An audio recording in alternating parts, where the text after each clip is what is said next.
bad boys move in silence. Yes. When you find an edge, shut up about it.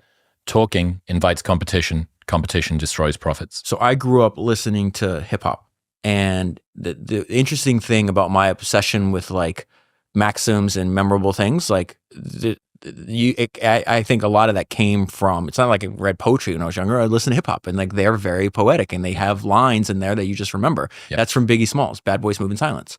And it's funny because I'm reading this obscure biography of Rockefeller, and it really clicked because everybody's read, there's one canonical biography of Rockefeller called Titan. It's like 800 pages. It's great. That's fine. I've read it like 2 times. Rockefeller's the man, right?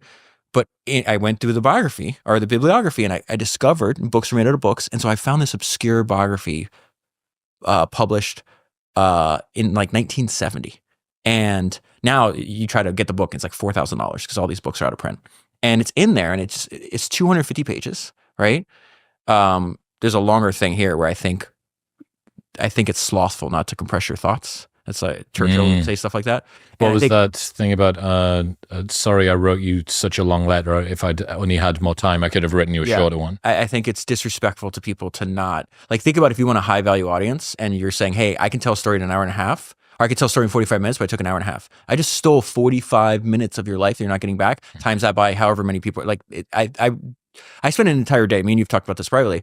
One of the big breakthroughs I had is like spending an entire day before I sit down to record, just literally going through all my notes and highlights and just cutting. I never add. It's like, nope, ruthlessly cut.